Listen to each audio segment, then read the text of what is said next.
looks as if that clause has been superseded, but I'll take a look at the 2015 version just to make sure.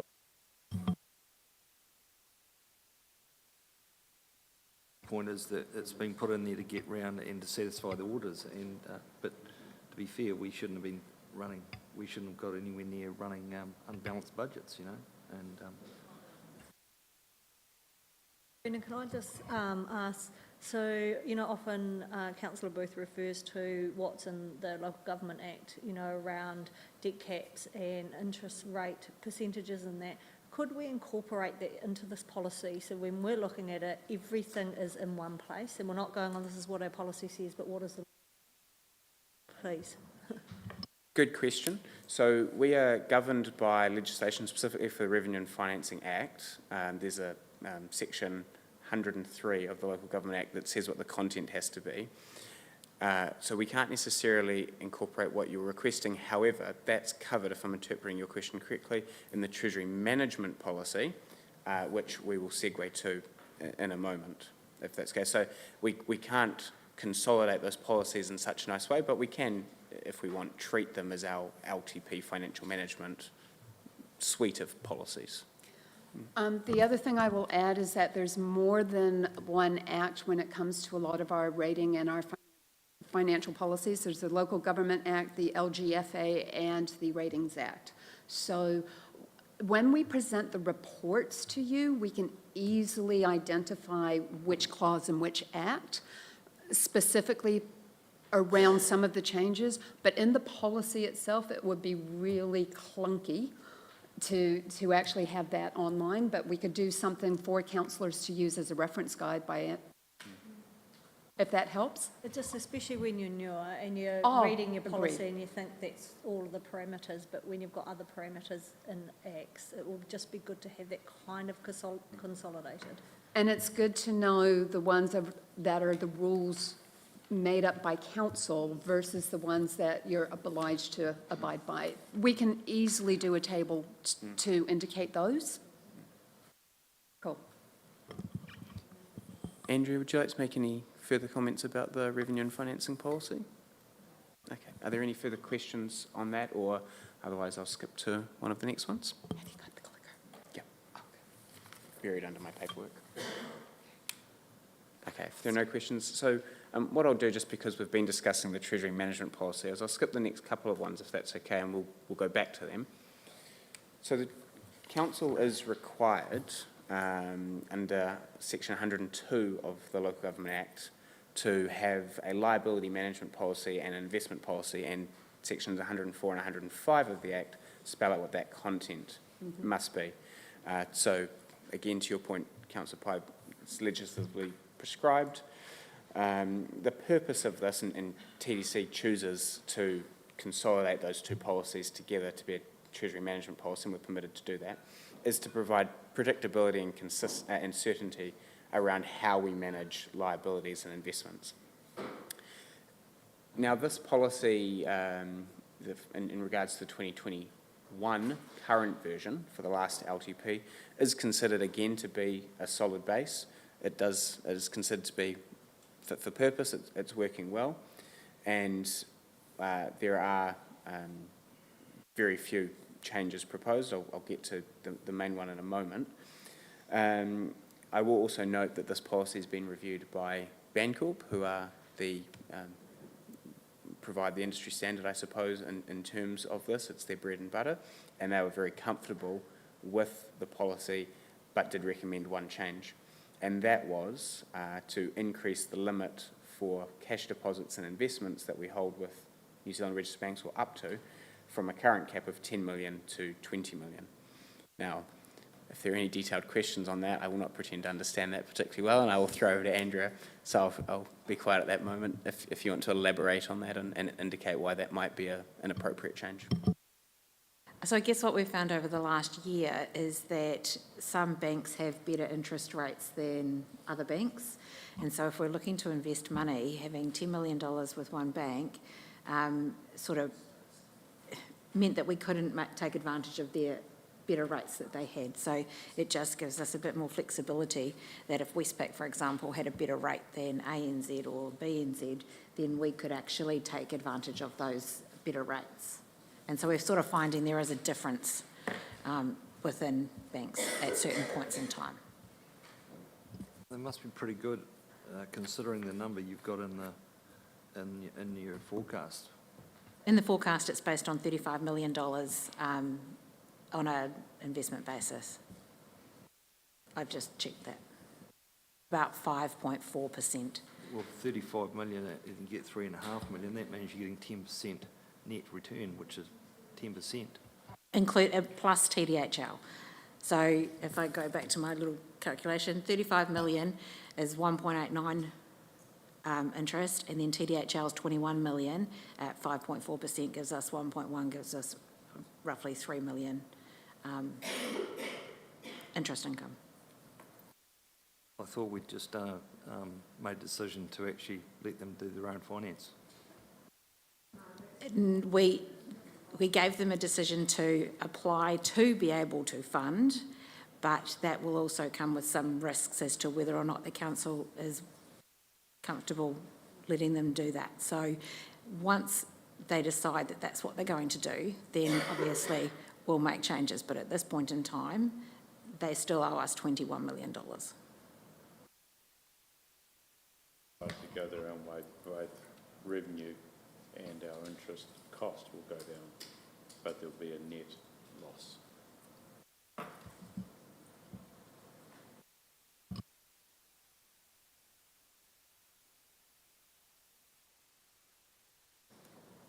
Okay. What I'll do just in terms of the Treasury management policy, if it's okay, is just talk through some of the sections of the different parts of the policy, one being investment, the other being liability, so you can get an idea of what's contained within it, and that might prompt some further questioning or discussion. So, for example, in the investment policy, part of the policy, it details, for example, our approach to forestry management, risk management, and how we do reporting. For example, within the liability part of the policy, it refers to things such as interest rate exposure, hedging percentages, debt repayment, and internal borrowing. And Councillor Booth, just in terms of that liability part of the policy, there is a part that refers to financial covenants and borrowing, which are set by the local government funding agency. As I understand it, they set a maximum, and council can choose to obviously be below that. But at the moment, we in the policy note that we can go up to that, if that makes sense. So, for example, one of them is net debt will not exceed 280% of total revenue. We obviously choose to be below that in terms of how we operate, but we know that that is our legislative maximum. In addition to that, for example, there's a clause, net annual interest expense will not exceed 30% of total annual rates income, and net annual interest expense will not exceed 20% of total revenue. So some of that might assist you with some of the questions that you had earlier today. Definitions of what total income is. That would be an Andrea question. It's not in here, no, but if you would like that added in here, then we can find the legislation that tells us what we can include as income and what we can't include as income. Andrew, I've tried to find that before in the Act and couldn't find it. I don't know if it's defined.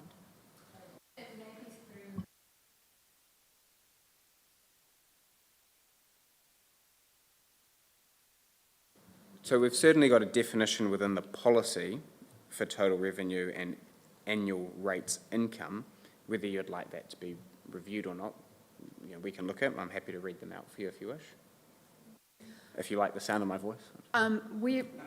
We're really to actually have, because we often have in policies, we actually have a list of definitions, and so we can easily add a definition that actually says total revenue and what that will consist of. And I'll make sure that it aligns with LGFA. And Councillor Burt is right. We wouldn't be able to pass audit if we've been doing anything that wasn't legally acceptable. And just a note on the definitions, where possible, we try and align them with legislation. So, for example, it might be total revenue as defined by section da-da-da of the whatever act. so we can go and have a look at that for you if you wish. So there, So the, sorry. yeah, you carry on. So the current definition that we have in the Treasury Management Policy, total revenue defined as cash earnings from rates, government grants and subsidies, user charges, interest, dividends, financial and other revenue, and excludes non-government capital contributions, e.g. developer contributions and vested assets. It's our one or their one. The definition that we've got in our Treasury Management Policy. And that's the definition we've got, but the definition for your ratio is different again. It is that plus liquid assets. Guess you know what I'm getting at. The only thing we've got to pay our bills with and pay interest is cash, not vested assets, not capital gains. They're all liabilities.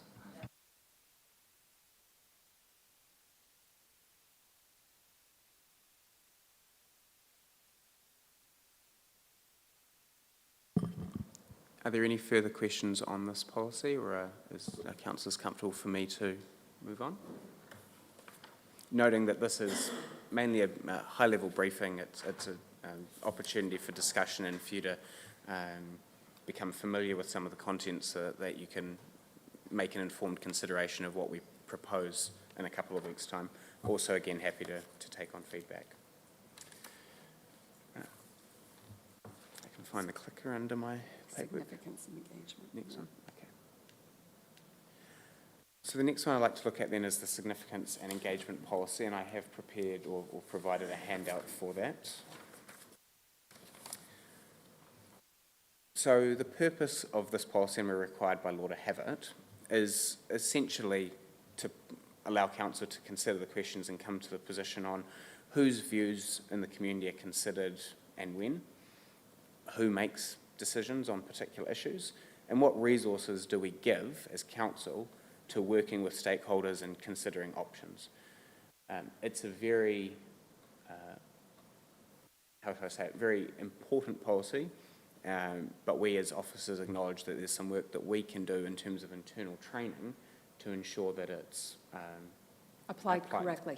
yeah, and consistently. So our focus, and as part of this review, has been to take the existing 2021 policy, keep the broad framework of it, but look to make it more usable for officers, and I'll explain what that means in that when I go through the handout shortly, to ensure that we're providing more consistent and correct advice to you about assessments of significance, and then that also makes the entirety of council, officers and elected members, accountable to the community, or more accountable to the community. I've got that up there. Okay, so in terms of, if we look at, you know, what can be tweaked within that, there are a few aspects. The first is in relation to strategic assets. So let me just bring those up. So council's required by law to list the assets that it considers to be strategic, and the definition of a strategic asset is on a separate slide. I'll just find that for you. The activity management slide. Thank you. So it means an asset or group of assets that the local authority needs to retain if the local authority is to maintain its capacity to achieve or promote any outcome that it determines to be important to the current or future well-being of the community. And then it includes a couple of other parts that must be in there, such as airports and the like. So council at the moment, as of the last LTP lists, and I'm sorry that I can't bring it up there, but I'll read them. So it's our equity securities and TDHL, our council housing assets as a whole, our learning and cultural facilities as a whole, district cemeteries as a whole, park facilities as a whole, recreational facilities as a whole, Redruth landfill, roading network as a whole, the airport, and then also our water, Three Waters network as a whole. And to be clear, any decision that might affect a part of that, but not the whole, is not necessarily considered significant. So it's referring to that as the whole. Some councils have trigger points within each of their significant, strategic assets to say, you know, if you're looking at a component of this that might be, say, more than 25% of the whole or whatever, then we would consider that to be significant or like. We currently don't have that, so I just simply raise firstly, that list, and secondly, how some councils do it differently to us and others do it the same as us, to see if there's any thoughts or consideration about what may or may not need to change. I'll pause at that point. That's the first of three that I'd like to sort of take you through and just see if you have any thoughts on that. I guess, in my mind, it should be divided into two groups of assets. Assets that can be liquidated and the assets that are in the ground that you can't, they're liabilities, really. And that's probably what really you'd think the funding authority would be considering is security that they can actually grab if we don't pay our bills, a bit like a bank. I guess you're mentioning some sections within the Local Government Act. Now, the most important one is Section 101, which is prudence and sustainability, Section 101A, and prioritise. So have you got those in there? The 101A, 102, Section 102, Section 100, in their entirety? Under the significance and engagement policy, because it's not necessarily a financial policy, no, we don't. We have those clauses in our financial policies and in our financial strategy. So in terms of the strategic assets, as listed in the significance and engagement policy, we can group or collate them however council wishes. The key question then for the policy would be, are we treating those particular groups or collations in any particular different way? Because what the policy flows through to is, if we touch X, or we're making a decision about X, what does that mean in terms of how we engage the community, and at what point do we engage the community? So there's a sort of different onus, I suppose, on these strategic assets from an engagement perspective as opposed to a financial management perspective. Okay, so say if we had to come up with $100 million in 6 months, what would we do? And then obviously we wouldn't sell a council building, but we'd probably sell something else. And you couldn't sell anything in the ground. So it's almost like you need to align them into 3 different groups. Councillor, this policy is less around, it's less around about the financial trigger. It's more about what council is authorized to make a decision on with or without consultation and engaging the community.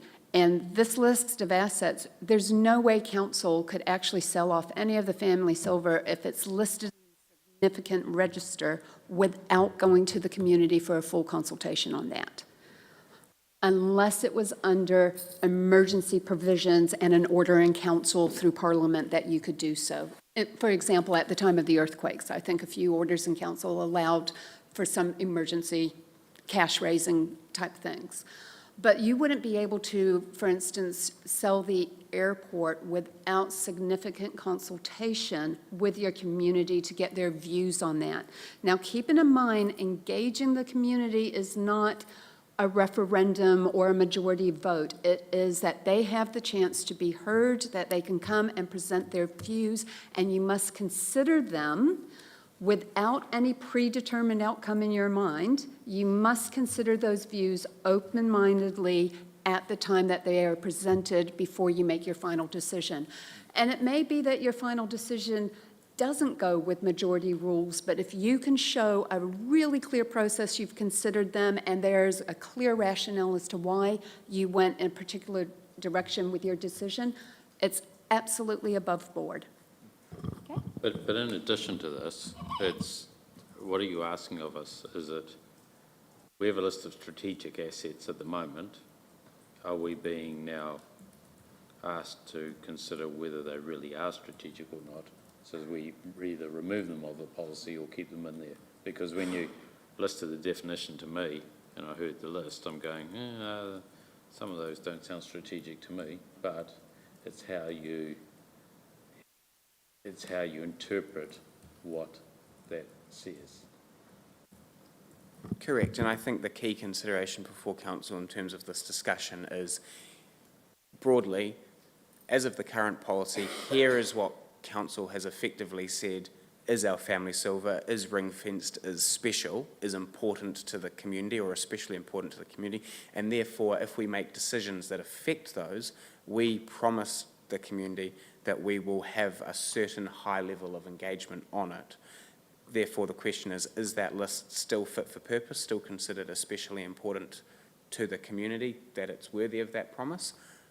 Or are there things that shouldn't be in there, or are there things that are missing from there? And keeping in mind that when we're talking about a significant asset, it's not just about its liquidity value.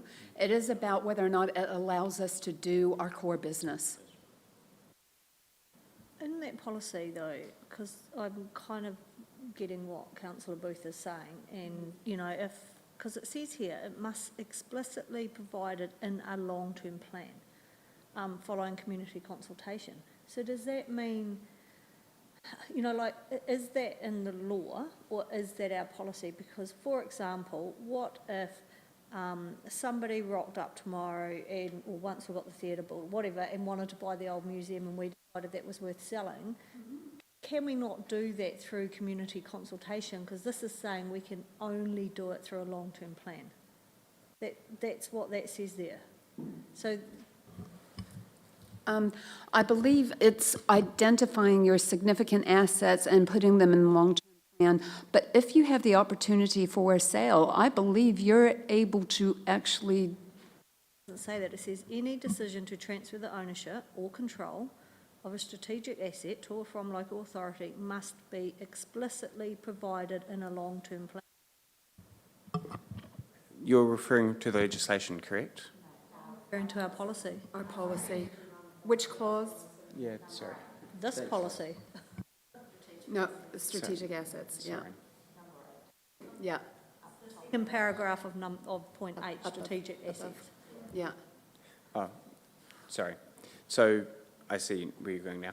So that does need to be reworded or put into context. The legislation says that these strategic assets have to be provided for as part of the LTP, and any transfer of ownership or sale needs to be provided for as part of the LTP. However, you can do that as part of an LTP variation through an annual plan. So we're not saying this is a 1 and 3 year bite at the cherry. Yeah. My apologies. I was looking through the legislation because I thought you were quoting from legislation. So.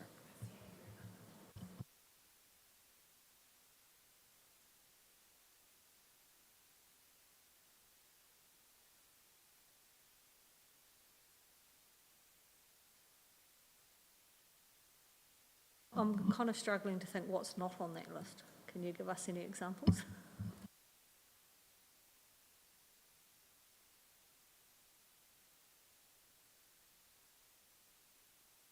You mean in terms of council operations? So we've got things such as non-strategic properties that might be on that list, or you've got those various entities, let's say park facilities as a whole. Any ownership of a particular park or playground, that's not considered strategic. So the approach that the previous council took to this was to say we consider the entire thing in its entirety to be a strategic asset, but not the various pieces of it. So it's a different principled approach, shall we say. Yeah. So what you're saying is Sea Bay itself is not strategic, but all of the pools, libraries, recreational facilities are? Under this policy, correct. So the question then is council comfortable with that approach, or do they want to, do you want to split it or the like? It's not broken, don't fix it, but Yeah. it seems a bit loose. Please keep in mind that if you were looking at a significant change to Sea Bay like that, it triggers other criteria for what's considered significant in the policy. So you wouldn't be able to sell Sea Bay without actually triggering major flags. And that's possibly a good segue to the second part, which is on the assessment criteria. So at this point, I'll refer you to the handout that I've provided, which is probably buried under a bunch of A3 financial spreadsheets. And sorry, to this top table. Yep, cool. So Appendix 1 and 2 are are from the existing policy, and the significance tool on the back page is something that we're potentially looking to move towards. So let me talk you through it. Effectively, in the first, don't worry, I'll explain. Yeah. So in the first instance, you need to identify how significant a particular decision is, and that requires officers, council, to apply a set of criteria. Under the current policy, as listed in Appendix A, it's things such as the number of people affected, the degree to which they may be impacted, etc. And it is in some respects an art. It's not a prescriptive tool. It's subjective. Yes, because what is significant for one particular decision matter, such as, say, the Theatre Royal or the stadium, might be quite different to another issue, such as eroding impact or managed retreat or the like. So each has to be considered on their merits and weighed up. After that criteria is applied and it's identified on balance the degree of significance, then we move to Appendix 2, which is, now that we know how significant or not something may be, what does that mean in terms of how council engages with its community? And there's a spectrum from inform through to empower, which is based on the IAP2 best practice standard, and we conform with that. And that's anywhere from informing through an annual plan, for example, an annual report, my apologies, to say we have done X, through to empower, where there might be a situation, exactly, where we opt to give the community the final say on something, and we put the power in their hands.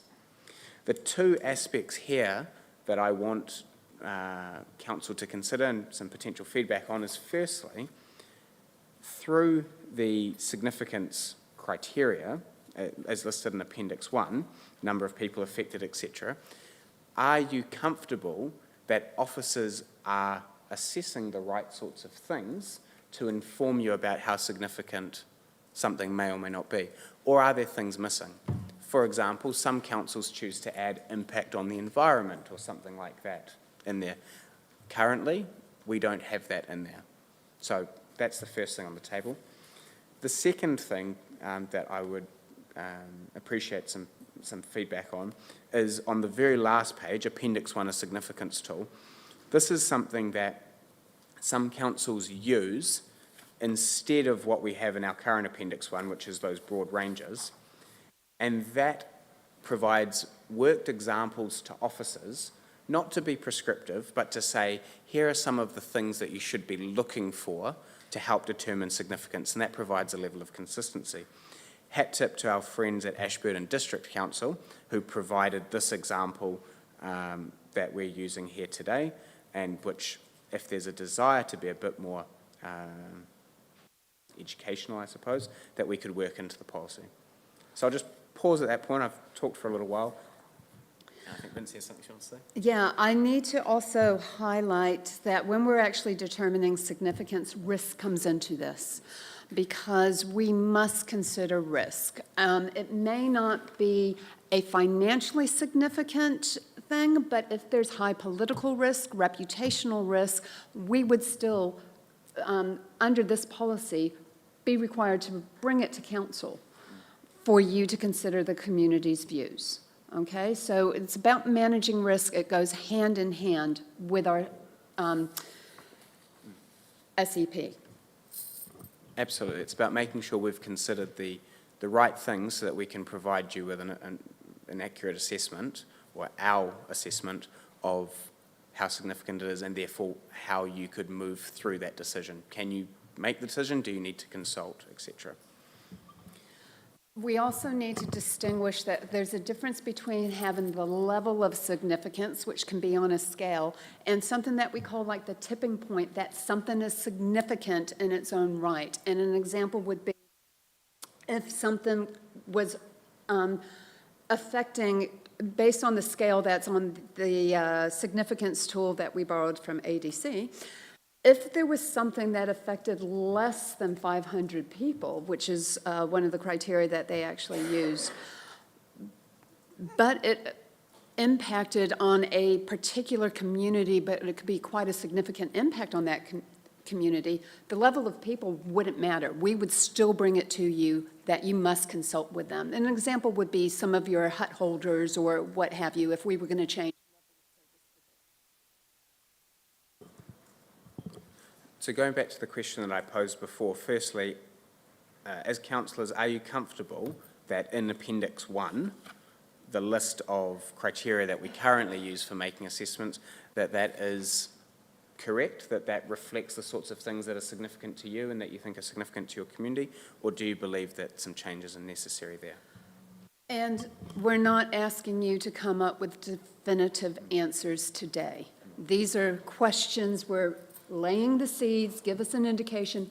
As Brendan has said, you have a few bites at this cherry to make adjustments as we go through. Okay. Please. Probably because we've got a climate change policy now, the environmental one should be included, I would have thought, just so we're consistent.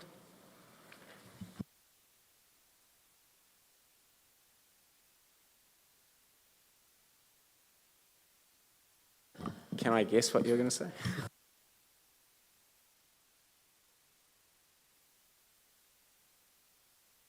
I know you talked, sorry, Vincent, I know you talked about this, but I don't understand why risk is not one of the criteria. Like, I know you say we consider it, but why isn't it there as a criteria? So I think at the moment, under the current policy, it's included in the background. What we want to do is Bring it to the fore. segue to more of a table like this, where this is effectively what this is, but it just has worked examples and explicit factors for officers to consider. So we want to bring it more to the fore, spell it out more. It's a little unusual that we have impact on wellbeing, but we don't have health and safety risk on there. Keeping in mind, in a former life where I may have been involved in Appendix 1, the significance tool at another council, people were required to actually do a full risk assessment as part of that. To answer the last thing that we had in there about the overall risk, they had to produce that as part of the report. It's just in no particular order.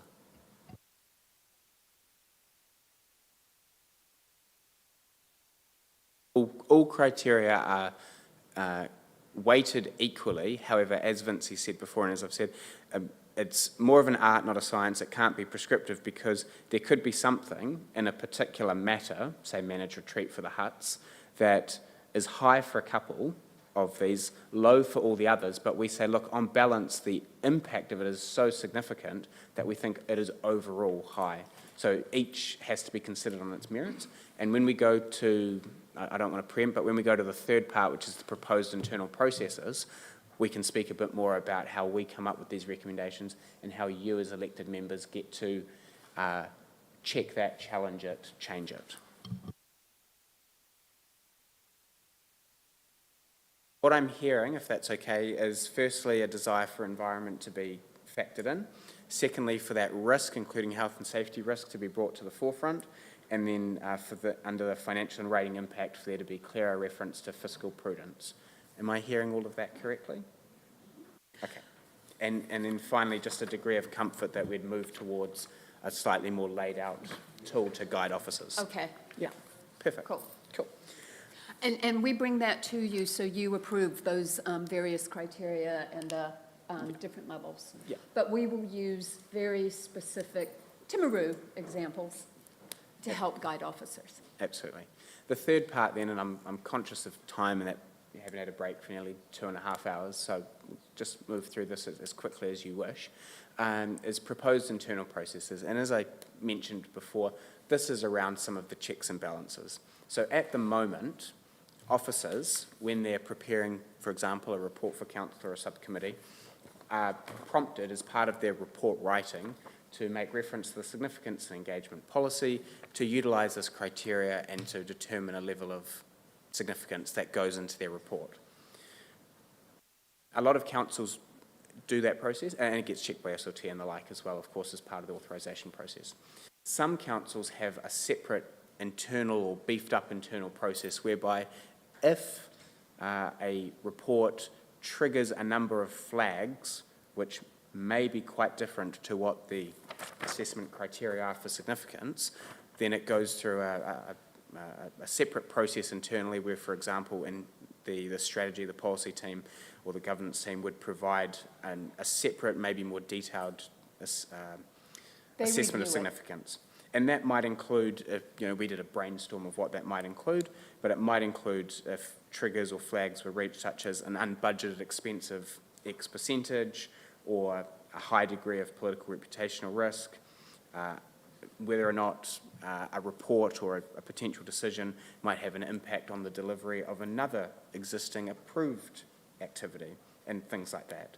So I won't spell all of that out, but we just lay that on the table to, I suppose, ask the question, broadly speaking, are you comfortable with how the assessment of significance is presented to you, or do you believe that there's an appetite for a potentially more robust internal process in line with what some other councils do?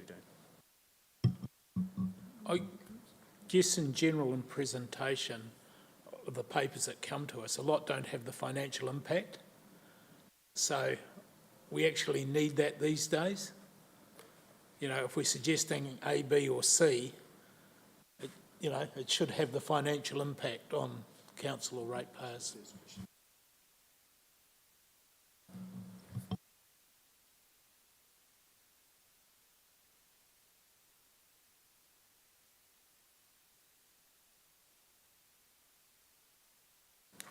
So what we're actually proposing is that reports currently coming to council, the chief executive has actually suggested we need to actually be looking at our report writing processes, doing some in enhanced education and improvement to meet certain standards, and part of that would be getting a financial review, potentially looking at legal review in-house. We're talking in-house. And we're suggesting we would also add a significance review. So, because quite often some report writers may not be aware of what's happening in other parts of the organization, and they may be proposing something that might significantly impact on something else. And just having that internal review process that the chief executive is looking at as part of an efficiency process. Would you be comfortable that we add that layer to sign off a report so that it comes to you and you know that it is checked by strategy and corporate planning for significance, particularly when we're looking at community engagement and consultation?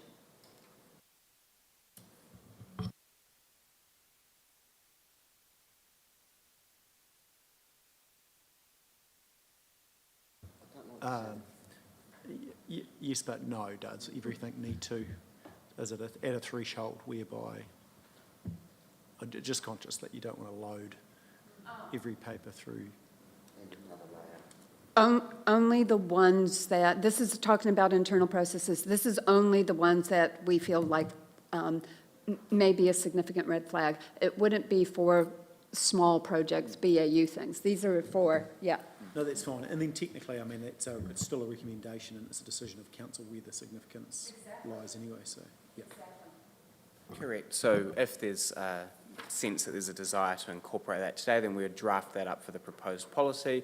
We would be able to present that on the 27th and tease through what, a proposed version of that might look like and a couple of other options as well. Yeah. So perhaps, if I read the room correctly, there would be a sense that, yes, you'd like to see what that might look like, and we can draft that up. Yeah. That's everything from the significance and engagement policy. There are two to go, the first being the rates policy and the other one being the activity planning policy, which we intend to So one quick question, just conscious that the time was changed to 1 and we've got half an hour to go, and I do know that some people do need to go at the 1 o'clock time. Are we on track-ish? Will be, yeah.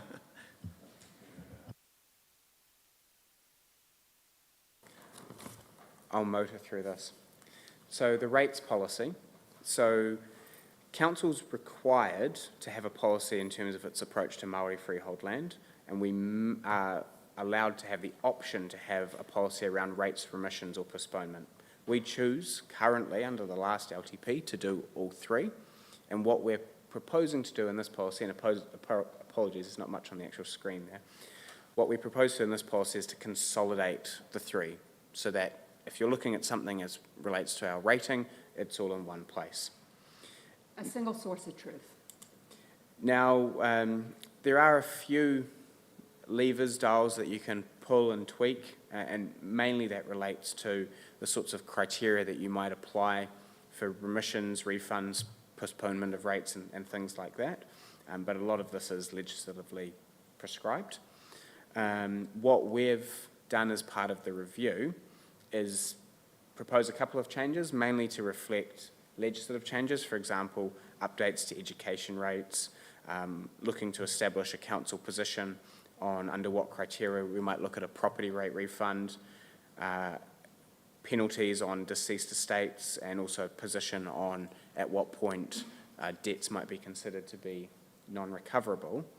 I can go through all of those particular aspects. No, you won't. Because of time? Okay. Well, what I'll do then is I'll pause, see if Andrea has any comments to make in the interest of time, and then just throw it open for questions. I think there was, from the rates team leader, there was one suggestion around changing some wording in association with elderly rebates, but that's the only change really other than adding them together. And I think you read when you get it and make comment, but it's pretty standard. And we'd flag it in the report as well, to be clear, yeah. Like I said before, today is not the day for swathes of paperwork. I guess when we go out to the public, this will remind people we have for some time talked about reviewing the overall rates policy. I think we said 3 years ago we'd do it within this period, and we obviously haven't. Where does that sit? That's a rating review, sir. That's different. Okay, and because of the Three Waters issue over the last few years, council made a conscious decision to do that in the 24-25 financial year. So it is in our work program for that. Okay, but it's just a good reminder for people where we sit Absolutely. at, because if we get that out and say we still intend to do that, that'll save you 100 calls to councillors.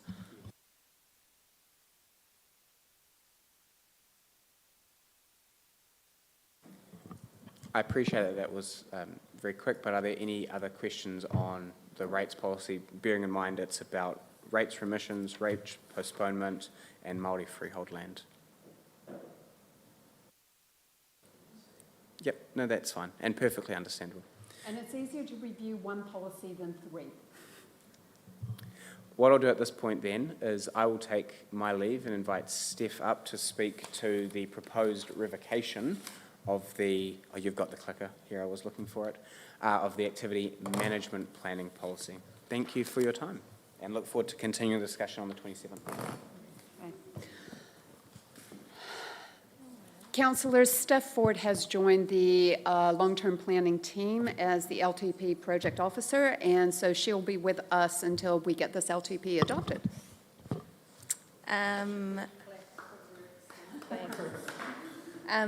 This one is pretty quick to begin with. It's still very much in the early stages. The activity management planning policy is not fit for purpose, is probably the quickest way to put it.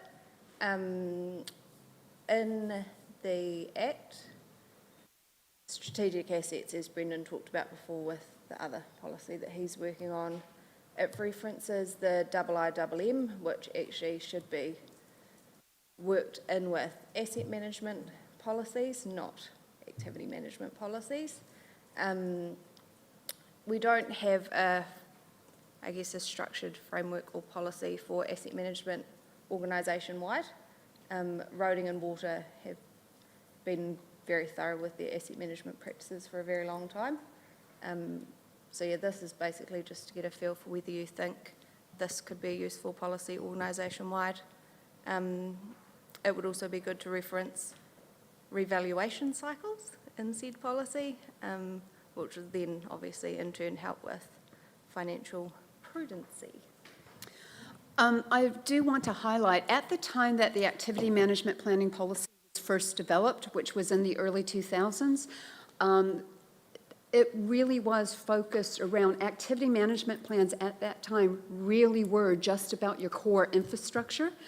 As the LGA has matured and local government has changed in our transparency, we've been required to do activity management plans for non-asset-based activities. So what we want to do is actually update this so that it is pertaining specifically towards the asset management arm of the council that falls under the IIMM, because a lot of your non-asset-based activities don't fall under that criteria. So it's about tidying up and catching up to current times and practices, basically. Yeah, any questions? Great. Okay. Back to me for just a very quick minute. I actually want to talk about, we have talked about issues. What will we go out and consult on? In previous LTP years, particularly for the last 2 LTPs, we had consultation documents that had a lovely little menu of some key core projects. Do we do them or do we not?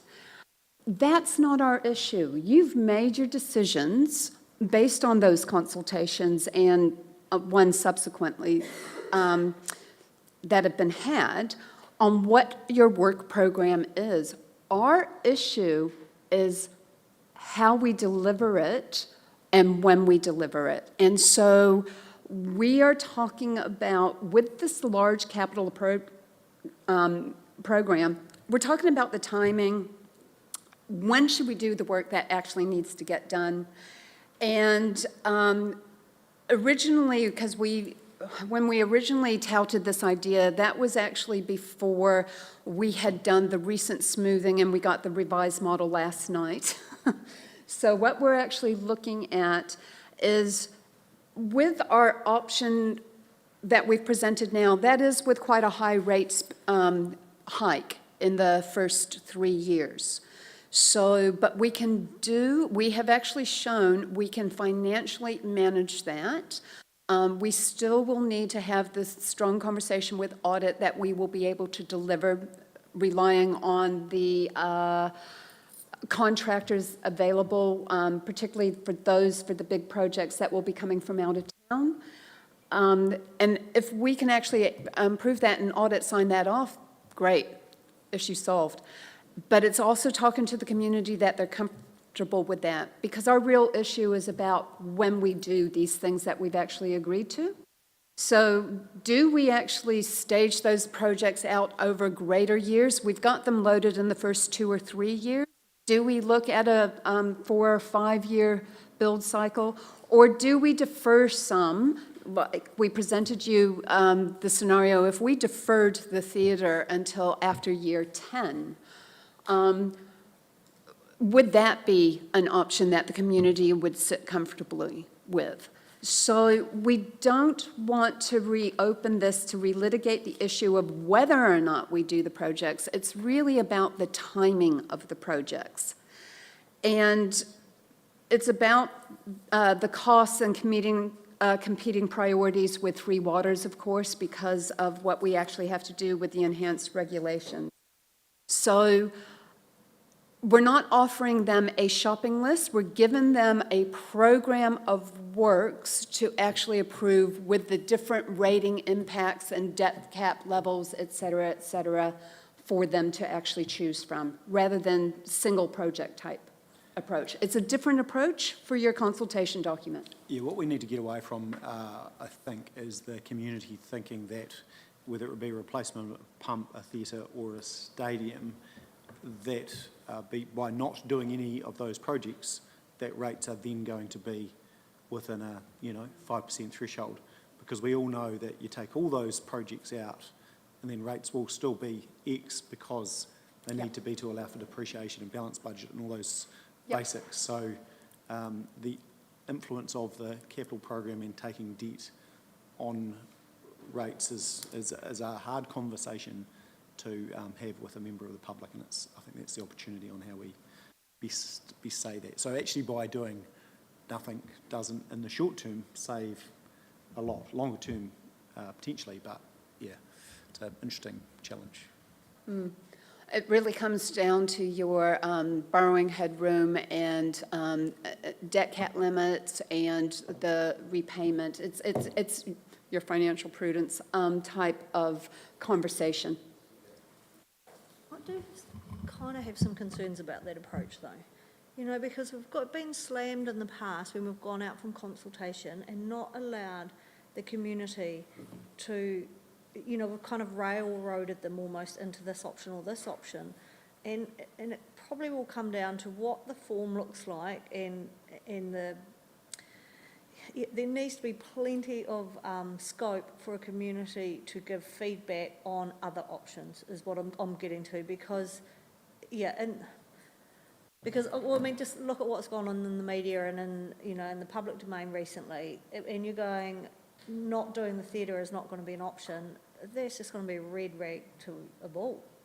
I'm not saying I agree with not doing the theatre, but not having that open and honest conversation I just feel like, I don't know, I just feel like we're asking for trouble, but I do agree with what you're saying, Nigel, in that not doing that theatre is not going to solve the problems that they think it's going to solve, but we must give them enough scope.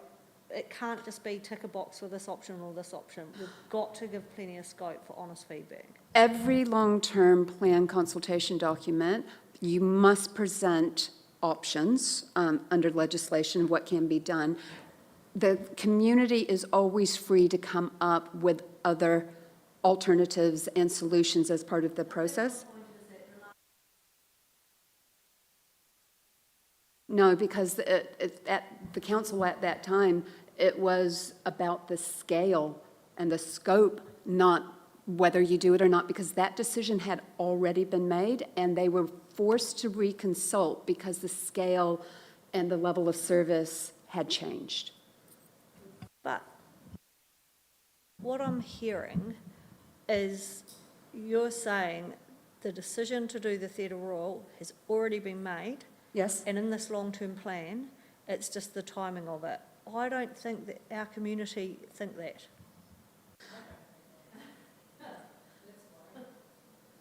Yes, I'll again use the term around predetermination. We need to be very clear. We're allowed to... You've determined that. No. Your decisions legally that are in play right now, you're doing the theater, you're doing the stadium, you're actually... Sorry? Yeah, that is your decision that we are modeling on, because those are the decisions you've made through resolution. You can revoke a resolution. There's a process to go through to do that. So you need to make it really clear. Like if you're looking at, you want to propose to the community, should we revoke the decision? We can present that as an option with a very clear explanation. It's not going to improve a lot of things financially. I think when we move something out of year 11, I think the challenge with that is you're moving it out of the LTP cycle. And yes. That's dangerous, because then you've got to bring back consultation to put it as a new project again, in my view, if it's out of that 10-year. But it's not getting away from the fact that actually we've got derelict assets that have had no R&M spent on them over years and years and years. And that's why we started doing these projects. It's the library, it's the theatre, it's the art gallery, it's the stadium R&M, it's all those projects. And so that's what we are doing. So if we now then go and decide to defer them to the next long-term plan, I'm not sure if that's being responsible. So, And I'm not suggesting that. No, I know, but I guess my point is we're going to have an upset community if they get to tick a box on yes, no, and not have another option. I wonder if it's... What do you mean by another option? Aside from yes and no. Feedback from the community may be don't do the Theatre Royal. I'm not saying that's my view, that's not my view at all, but that could be that's what we're hearing out in the community at the moment. That is triggered by an unnamed Yeah, I party. get that. In the Local Government Act, it's clear in there that should always be included in the options, do nothing. And we've never consulted with the public, with the theatre, with a do nothing option. Never. And when it was discussed, it was says, oh no, we don't want to do that because they might tick no. And so that's what, we've never done it properly. And so, no, in regards to significance, you'd have to say we consulted at 8.9 million at the very outset. And then we've gone to almost 60 million and we've never actually had that do nothing or no, don't do it, because we've gone from 8.9 to, which put it into the long-term plan, and then it grew legs, and then here we are at almost 60 million, and we never gave the people the option to say, no, hang on, sorry, it's increased by almost 10 times, and you're way out of, everything's just way out of whack here. And so every single piece of consultation should have the opposite.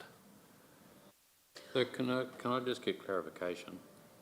So we consulted on a 21 LTP, which included the theatre in there, not at these costs, at a lower cost, and it included a whole bunch of other assets at whatever cost they were at, and that got adopted. Then we reconsulted on the theatre, saying we're now looking at a 50. So from that LTP, it was deemed we're going to do it. Then we reconsulted on a higher cost options. We resolved we're doing that. Now, are we saying we're going to relitigate it through the LTP, even though all of that process has happened over those 4 years? And then why aren't we doing that with all the assets? Dangerous territory, but I think the difference is now we can see our debt going from 200 million to 400 million. Nobody had that information when we asked them if we should spend $50 on a theatre. And I'm not saying it's just the theatre either, I agree. It's not the theatre, It's a compounded thing of I know. your high infrastructure. I just got concerned when, Vince, you were kind of suggesting that we were going out with this kind of thing that I felt like was going to ring alarm bells, because I felt like, from what I heard you say before, there wasn't really going to be a real good opportunity to get the right feedback. So- I don't know. So that circles right back to one of our first conversations. What debt level as councillors are you comfortable with? Because if you're comfortable with, 250 million or 300 million versus 400 million, that makes a big difference to what we're trying to achieve in these planning, because it feels like until we get those signals from council, we just keep doing scenarios and we keep doing scenarios and none of them are actually meeting the park. Look, I'm personally comfortable with what has been put in front of us to take it out to the community, to get the thinking. But an alternative scenario, in my view, would be whacking the hell out of the community program. Hopefully that doesn't get a quote. But it would be take all community projects off the table. It Okay. would probably be decimate the water projects as well, and probably doing half your capital program. So you're doing 300 million instead of 600 million, getting your, doing the basics, building up your depreciation to a point where you can actually, in 5 years' time, pay. That would be the alternative, because I'm not sure what is the alternative. Because if you just take out, if you cherry pick and take one project out, it achieves nothing. It doesn't achieve anything. And then the problem is, I don't know, we've got an asset, a community asset, and it's probably a bad comparison, but if we had a water pump in our network somewhere, we decided not to replace it, for a period of time and let it sit and do nothing, and then we don't replace. But that's what we've got. We've got a building that we've got to do something with no matter what. It is whatever the decision we make, and to the point where we've kicked this around so many times starting in 2018, where the option was to do nothing, is what is the alternative? We have to have a viable alternative in there to at least fix it, put some seats in, do whatever we need to do. Still needs earthquake strengthening. The community don't have it unless we spend some money on it. And then you get to the point, or you're comparing effectively two projects which have about 22.5 million, roughly. This is the way I view it, very simple way. But you've got a museum, you've got a theatre, 22.5 million on each. If you have to get the theatre back up to speed, you're still going to spend 10 or 15 million, I would expect. Spend 34 million. 34. So you're going to spend more than the 22.5. I think what I heard this morning, though, is that we don't feel comfortable about no repayment of debt scenarios. And so that is what's not factored in here, and I think that's what we asked for. I think we've all agreed that that is a priority, is repayment of debt. So I think that needs to be worked in. And So just on that point, so you're comfortable to actually have a scenario where the Rates are higher. from 28 out are higher? Okay. Okay. that's not even, Yeah. that's, but anyway, but also, sorry, I just want to go back to, we do have another stop-go on the theatre, and that is when it comes back, Nigel, the full detailed cost, because no one is sitting, our last presentation, it wasn't 57.1 million, because we're value engineering it at the moment, so we know it wasn't that, we're trying to bring it back in, but if we can't achieve that and it sits at 65, 70 million, I'm sorry, that is the decision moment. Is that correct? 100%, that's the decision time. Yeah. Another stop-go, and I believe that is next month. Sorry, and it's not something that we have, it's just part of the process. And the last one was just part of the process. Yeah. Yeah.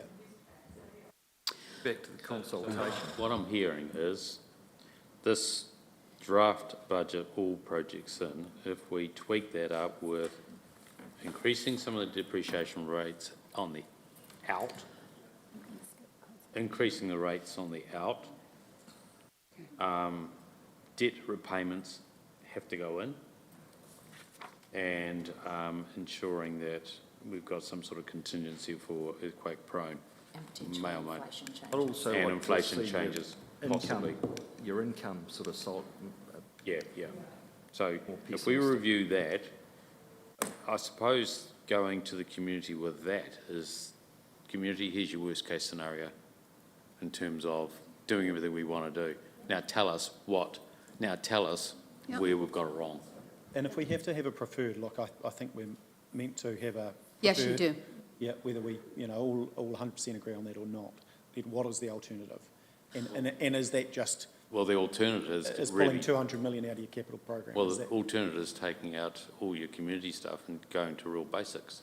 But it's more than that. It's got to be more than that. It's pulling out, and then the consequence. When I say basics, real basics. No, totally, but then the consequence of, because it's more than that, it's getting into your water program, and then the consequence of that, you've got to clearly say, this is the problem, because the consequence might be in 15 years' time when we look like Wellington Water. Yeah, but it's about priorities here. I mean, water and roading Roading. are priorities. And, and really, the way this theatre's gone, there needs to be a reset. We need to actually pull away and actually go away and reevaluate this thing. And that is, we've never consulted properly. In 2022, we consulted and told everyone it was going to cost $17.14 per ratepayer, and an increase of 0.75%. That was 10 times out, and there was no option in there to do nothing. That didn't So- include any operational costs, sir, so, No, so it'd be more than that. But But- this is but- what we But today's consulted on. do. So we're talking about consultation. That's the first thing, and consultation should always have something in there that says don't do it, because when these numbers get up to where they are now, people go, everyone I'm talking to, they're going, what the hell are you doing? But don't do what? Don't do the theatre, don't do the Don't do stadium, the theatre. The theatre the- needs to stop right now. We could have saved ourselves $2.5 million if we'd actually done something prior to Christmas. And actually, because it's just think about what it is and how much it's cost. It's going to be 3 times the amount of the sea bay. And it's just out of proportion, okay? We can do something better and we will find a solution, but this is not the solution to keep driving down this spiral into a deep hole. Would you, if you received other information, have a more balanced view? Would you be open, or is that your final view? Look, it has gone from 8.9 million to 60. It's a theatre. Everyone's driving to Ashburton and going to Omru. I think the question is My- bigger. My question is, will you change your mind at all on that? Oh, I don't know, mate. I'm still thinking about it all, but I'm telling you I'm telling you what I'm saying, and we've never actually, we've never consulted properly. We've consulted with a whole lot of numbers that were just airy-fairy. They were ridiculous. They were 10 times out to what those numbers you've just showed me now. And it's only been 1 year. I think the question is bigger than the theatre.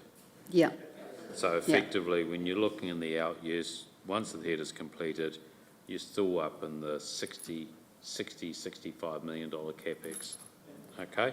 When your funding and your depreciation isn't covering that. And So is the community prepared to put more money in to actually get all those assets up to speed? And that's the challenge with That's what we're the trying to communicate, especially within the current environment, is that take the community assets out of the conversation and just look at our capital program. Is if you take some out, how much? Maybe it's a conversation around how much you're going to take out, and then we say, well, that's a decision for council what to take out, but these are the consequences of taking it out. The consequences. Plans for that Yeah, in the CD. and the consequences could be far-ranging, is that you, Yeah. don't cater for the increase in basketball. You still have something that's sitting, there's risk sitting in the water space. so why don't we Risk in flesh the out way. some of Yeah. these for next week's workshops? Yeah. Would that, okay, for the consultation document, we can actually do that. What I want to actually turn your mind to right now, because we'll stop. Can I just ask one clarifying question before we go on? If we were to do that, because you're going to end up with a scenario, one of these again, Yeah, are you wanting to hold the debt as it is? Because if you are, well, we need to know that, because if you are, then that gives us we something can't do anything. to play with. No, well, you can still do stuff, but it's really cutting it back. Yeah, I- we won't be Now, doing. if you want your debt to go up, from whatever it is now, 200 to, if you're comfortable with 300, then it gives us a little bit more to play with. I guess my point when I made that is we need the community to understand that. Because the community might go, we don't want the debt to increase. They need to understand what that's going to mean. Okay, so, So I'm comfortable with the debt, and, well, I'm not really that comfortable, but what other, if we're going to keep the debt at what it is, we're going to have gravel roads. We're just going to do nothing. well, no, we're Well, still going to do stuff. It But means, very little. No, We're going to but have 30 million to spend a year, or whatever the depreciation you've got is. $30 to $40 million a year. It's not going to keep up with the capital program on water and roading, is it even? Well, it just has to. It won't. I get- 10 of it will be, 10 of it should be, if you can get to a surplus equal to your subsidy, then you've got 24 roading, and then the water would have to take the remainder. So you're going to drive older cars and the parks But will I stay just as they think are. the community need to understand what not increasing Exactly. our debt level. But what I'm trying to get at is, if we do that scenario where we're paring right back, here's your worst case, this is all you're going to get, Yeah, versus Yeah. the Rolls Royce, we might land somewhere in the middle. And this means a fundamental change to levels of service to the community, and it will. Might not. Yes, it will. Yes, it will, because remembering that your roading, we've cut that right back to basics, and I know water has deferred a few things and juggled things. With impending changes to legislation and the standards, not all of which have come through yet, there will be some changes, and if you're saying we need to keep to the current budgets or what have you, we may not be able to actually do the work required to meet those new standards or those new changes means you're not going to meet your levels of service that says that you're going to meet the standards. With roading, your community expectations are actually increasing, and because of the heavy traffic on the roads and the change in dynamics of what's on there, the work required to meet your current level of standards is actually more. Now, Susie has cut back quite a bit, so if we cut back more, we maintain, even though the demand's going to go up, that means you're going to have to change your level of standards to say you're not going to be able to do X, Y, and Z. Don't touch roading though, because roading, we get a subsidy from, so we spend 10, we get an extra 10. I think Vincey's just answered my question. Actually, this scenario of all projects and the other scenario is, here's the minimum you have to do, which will still be higher than we can afford. Yeah. So it will still increase, okay. I guess I'm like Michelle, I'm not frightened of debt as long as we've got to repay it, but I don't think we can make it as black and white as that. I mean, today's the first time we've had the true cost of the theatre, and we've got the true cost of the stadium, and we should be discussing it. Everyone's really wound up because someone took out an ad in the paper, but I think it's great. It started conversations around the place that people are interested. And whether we like it or not, we're elected, and people are going to say to me, what are your priorities? You're saying all or nothing. There must be an intermediate step.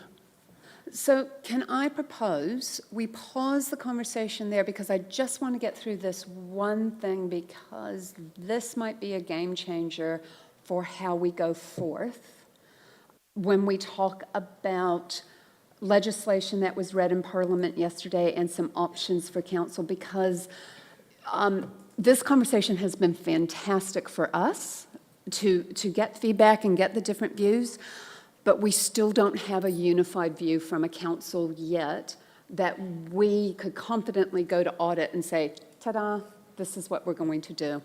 So I need to actually go through the Water Services Act repeal bill is going for its second reading, so there's no select committee process. This is happening under urgency. You now have 3 options that we weren't aware. This first option was not presented in any of the draft information that has been shared in local government. Council can choose to defer its long-term plan by 12 months, and instead we adopt an enhanced annual plan for this next financial year, which means it's not audited. Or you can actually choose to defer by the 3 months, which is September, or you go to the current schedule that we're working to, which means there's no change. As I indicated earlier, without having some really clear direction as to where we go with the budget, and there's been some varying views coming through here, adopting in June right now is at risk. So I'm going to hand over to the chief executive and to the mayor, because I know that the mayor had talked about this when he saw what had come out from Parliament, talking about the benefits or disadvantages with some of your options there. Yeah, look, I mean, my original view on this is that we should keep to deadline for a number of reasons, because of the compounding effect it has on, finance to then deliver on audit requirements. As you defer something, then you need to catch up, and we've had that in the past, and so it's not ideal. And the other thing is, this was put in place because a lot of councils have played the game in and around water being in and out, whereas they should have been modelling both from the start. But the opportunity, I think, that sits in here is for some of the conversations that we've had in and around getting some of the basics right about balancing the budget, and then potentially going out and have a conversation, would be that, I would certainly, if it was of the view, support a deferment of 12 months. I wouldn't support a deferment of 3 months, because I think that just gets you into trouble as far as the finance team moving forward. Keen to see what people think. So we do have to weigh out the pros and cons of deferring. And then, Vincey, an LTP next year would effectively be for a 9-year period, wouldn't it? It'd The be for 9 years. And the other thing that you've got, which is not ideal, is you end up having an LTP in an election year, which is the reason why legislation pulls it out of that. So that's something that you run into, which is not perfect either, but happy to take comment. The situation we're in, new CE, new Broome, brought up some challenges for us, which is great. I think we delay a year so we can actually get our house in order, our finances in order, and actually give this a proper crack.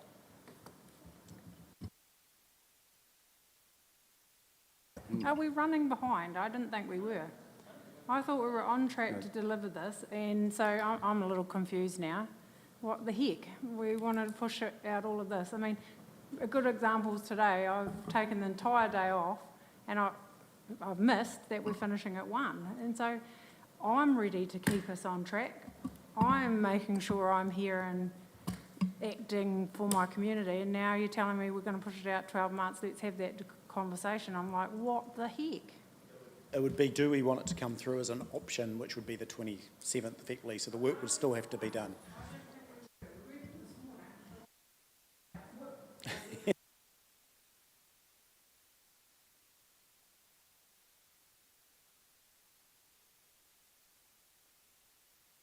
Here till 4. Can I give you one of the perplexing things for me is, and please don't take this in any, I've asked 3 times for what do you believe your debt cap should be, and I've heard 3 times 2.5. We've delivered you a plan here at 2.5, under 2.5, but we are uncomfortable with it. So if we're uncomfortable with it, then 2.5 is not the number. So, you know, because that's what I'm hearing. We can enhance this, because I think this is a really good foundational block to enhance it with, you know, with the things we've discussed about the out years in terms of rates and things like that. But if we don't land this very soon, we are going to run out of time. The runway's starting to run out, because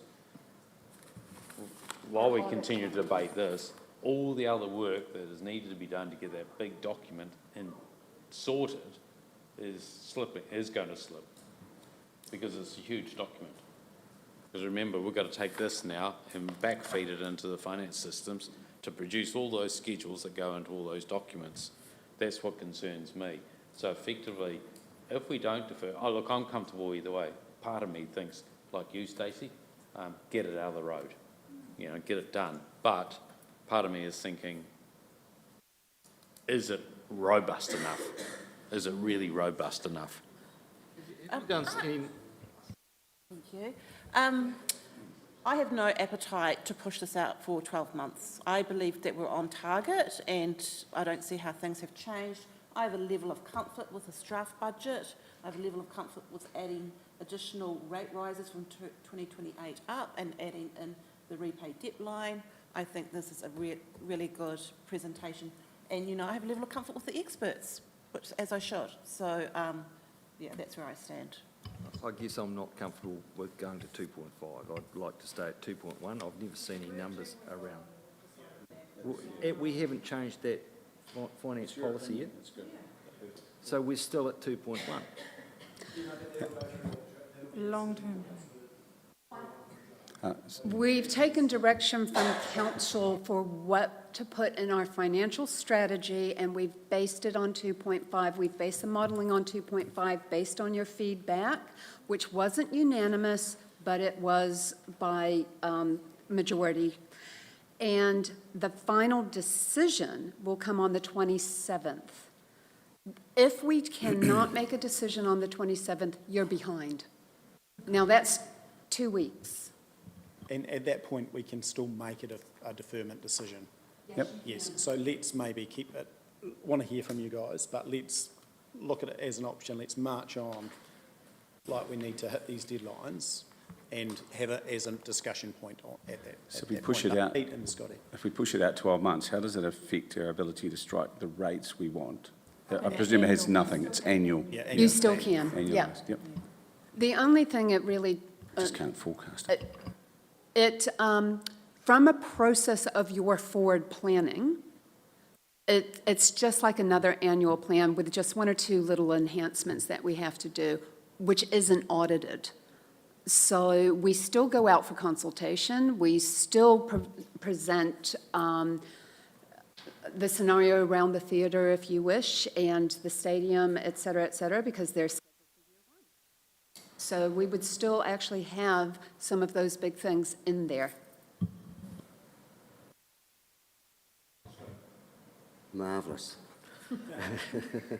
Likewise, I have zero appetite to push this out 12 months. Quite frankly, I'd like to say, Nigel, I think you and the team have done a sensational job to get us this close, because this is close, and this is miles ahead of where we were only a month ago. And I think tremendous.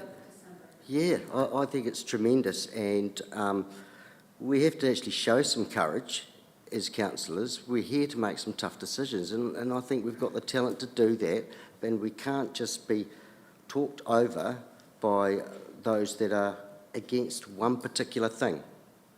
We've been asking for balance, and we will, you can see we're eventually getting to where we want to be, and there are some more things to happen yet, and our chief executive has taken those on board, and I know he's thinking, shit, more bloody work over the next week, but he's going to make it happen.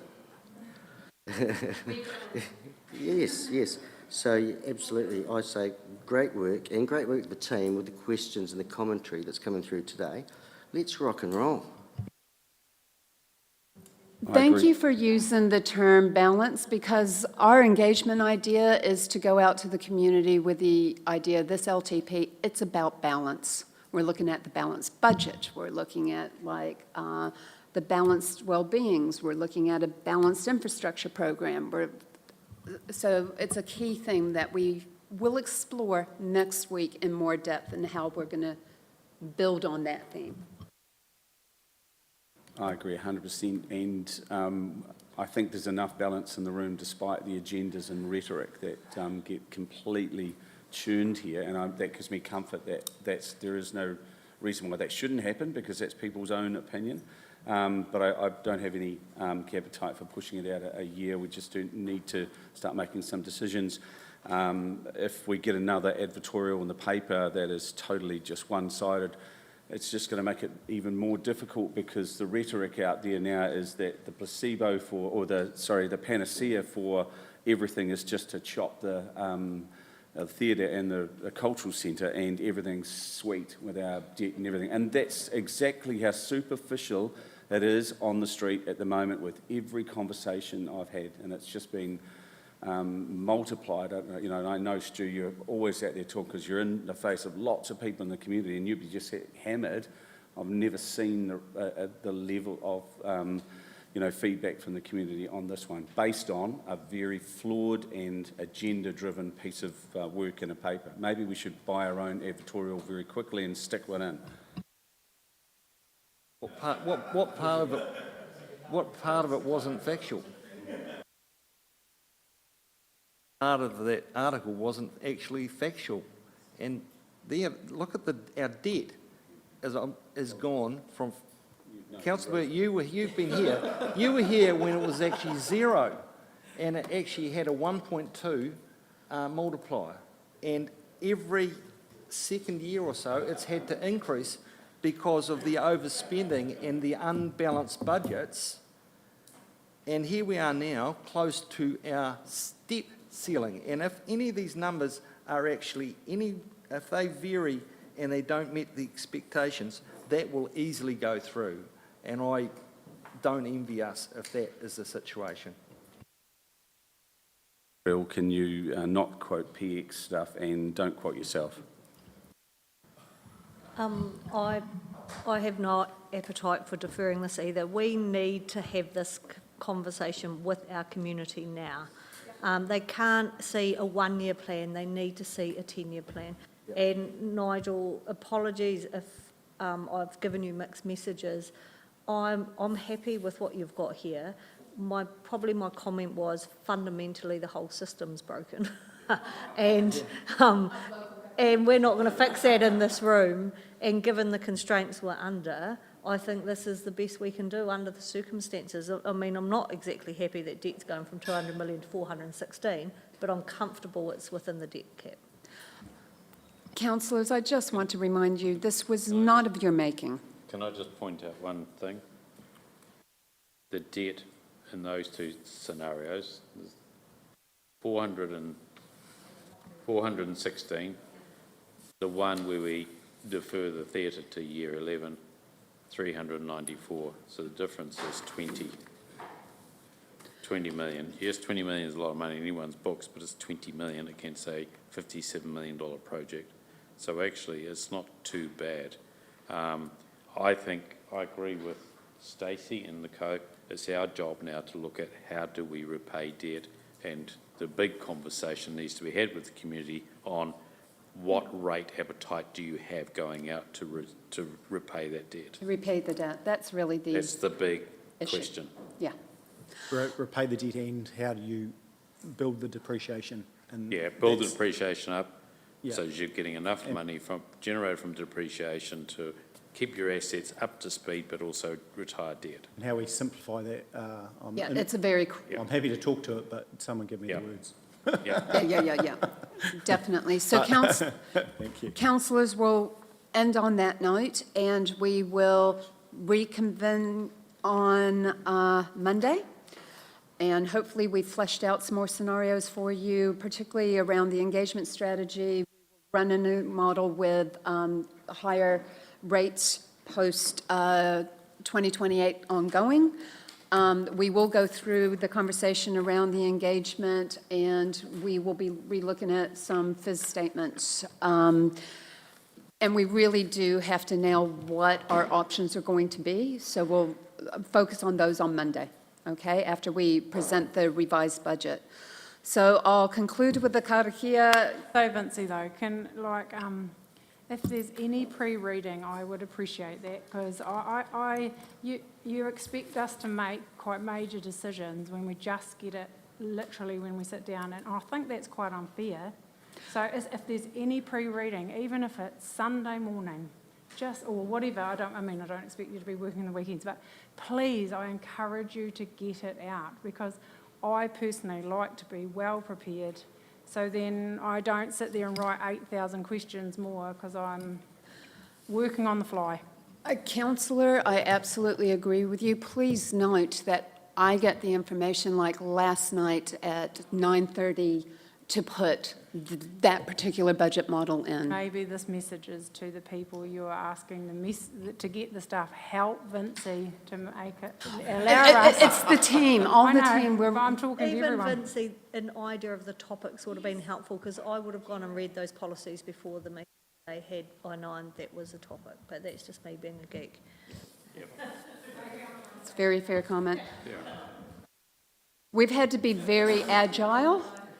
We've had to be very agile through this process because the financial reality of where we are infrastructure-wise has presented the hardest LTP that any council has had to deliver. So you're not the only ones. It's the ones who didn't have the competing priorities to the same degree, but everybody's in the same boat with Three Waters at the moment, and aging assets across the board. Kia tō te rangi madri e, ki runga ina iwi o te ao. Let your peace reign on all the people of the world. Thank you very much, councillors. I hope you have a lovely weekend, and we look forward to seeing you Monday. And this stuff will probably be hot off the press because we will be working. Thank you.